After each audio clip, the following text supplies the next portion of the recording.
What is up, everybody? Beautiful day here in Montana. Rainy, but hey, doesn't matter. A little bit of rain, wet won't hurt you. Power. That's what today is. Cultivating power. Look, power is a feeling, right? Just like anything else. So if you're feeling weak, maybe down, maybe, depressed, like, okay, that's fine, that's fair. I've been there.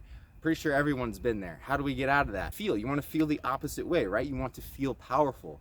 And in order to do that, you have to cultivate that feeling inside. How do you do that? You practice and you do things that make you feel that way, okay? And the more you do those things, the more often you will feel that particular way. In this instance, the more you will feel powerful. Not just when you're doing these activities, but day to day to day. You cultivate power inside of you, okay? And you can cultivate other feelings by doing other things with your body or with a tool or an instrument or something. Everyone's different, everyone's unique. Everyone has their certain things that drive them and fuel them and make them feel a certain way. I like to train and move with my body in certain ways to make me feel powerful in this instance, right? For this workout. So, cultivate your power by doing things that make you truly feel that way, right? Right. So, let's get into it. This is a power workout we're going to be doing. We're warming up first of all, and then some sprints, some kettlebells, and some push-ups. All right, so I have the footage right in front of me, and I am going to break it down, and yeah, let's get into it. 3 things I like to keep in mind when warming up. 1, keep it simple. 2, warm up the body. And 3, mobilize our joints. So the first movement we're doing is jumping jacks. Anybody can do these. You've probably have most likely done them in your life before. It's very simple movement. We're warming up the body, definitely, because it's a full body jumping movement. And the joints are all moving too. So it hits everything in one. Jumping jacks are extremely underrated and I think one of the best ways to warm up the body quickly. Next, we are warming up our neck. We tend to hold a lot of tension up in our shoulders and neck area. I know I do, and consistently work to release tension there. So neck rolls is a great way to get that part of the body nice and relaxed and primed for some good, healthy movement.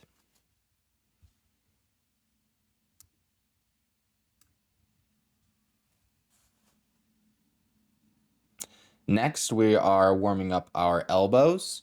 A lot of people do suffer from elbow tendonitis. I do have friends who have. I never have, but nonetheless, we want to get some blood flow in there and have those nice and ready to go. Next, we are doing some spinal twists. This feels great on the body to put that natural kind of torque on the spine. We don't do enough of this type of side-to-side movement. It's always straight and back. So doing this, I highly recommend.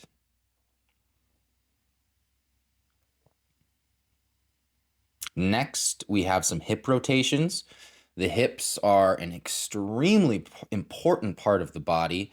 It's the midsection of our body. It's where the power originates. It's where movement originates. It connects the upper and lower half of our body. Hips, hips, hips, hips, hips. Get those nice, loose, and ready to go.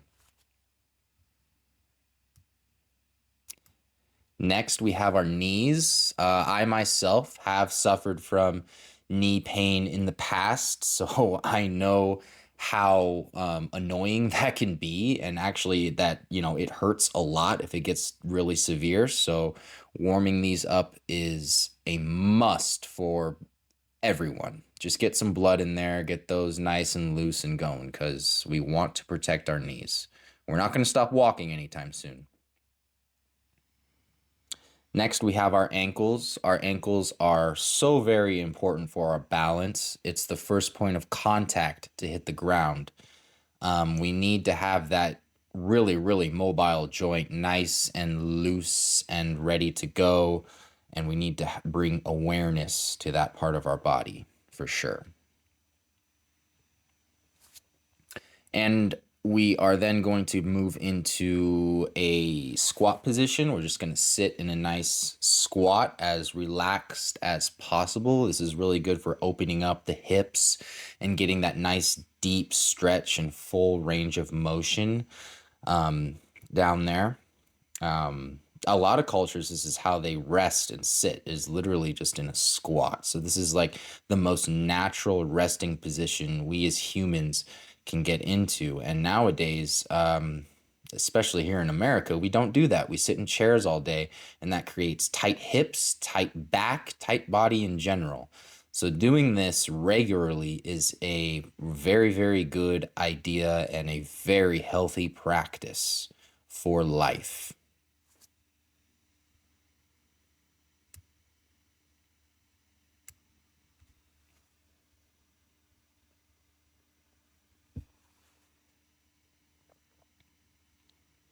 Our last warm up exercise is for the hamstrings or the back of the legs. We're just going to bend over straight legged and pulse down, trying to touch the ground or your toes or however far down you can get. It'll get better with practice, but we're trying to really open up the hamstrings, open up the glutes, the back of the hips. Makes everything on the backside feel nice and primed and ready to go. The first exercise for our workout is sprints. Now, sprinting is one of the best forms of movement you could possibly do. There is no other type of exercise more explosive and will get you breathing harder and faster than sprinting. Now, we want to keep it simple. I like to just do it starting in a regular sprinter stance, and also make sure to run on the balls of your feet. This will protect your knees and you'll also run faster. Perform 3 to 5 sets. Next up, we have kettlebells. Now, kettlebells are awesome, explosive power movements. The first movement to get down is the two-handed swing. Now, this is the foundational movement. We want to use our hips to explode the weight in a vertical motion upwards. We want to send the kettlebell, we want to send our energy skywards. Allow momentum to go to the back, through the back of your legs and explode up.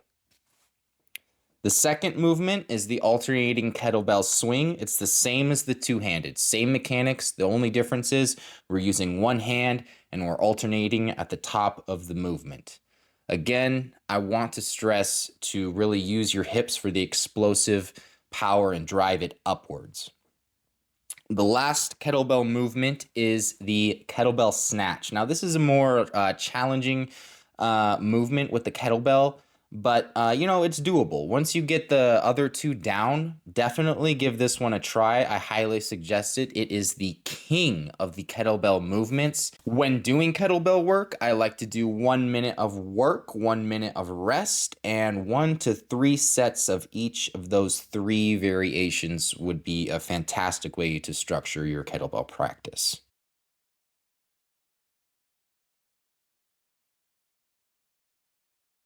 The last third of our workout is push-ups. Now, I don't do, I do regular push-ups, but I also do a lot of these types of push-ups. First variation is on the fists. At first, it's going to be difficult. It's going to hurt a little bit, but you'll live. It's just, you got to push through the pain and you get used to it. And doing it on your fists, it actually makes you feel very powerful. All right. Second variation, diamonds. These are, pretty standard, pretty well known by everybody, but still challenging. Diamonds are not the easiest form to do. They're challenging. Next is the closed fists push-ups.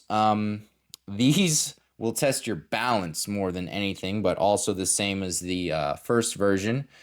Another very powerful movement.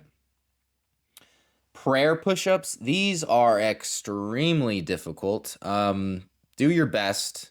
I'm getting better and better at them, but they will definitely test your grit for sure.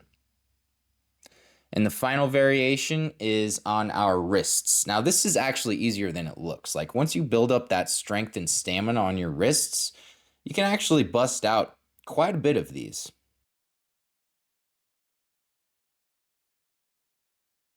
Now remember, power is a feeling, and in order to feel more empowered on a consistent basis, we have to cultivate that power consistently. So if you like the video, drop a like. If you want to leave a comment, go ahead and leave a comment. Critiques and questions are welcome. And if you want to see more content similar to this in the future, go ahead and consider subscribing. Thank you for watching, and I will see you next time.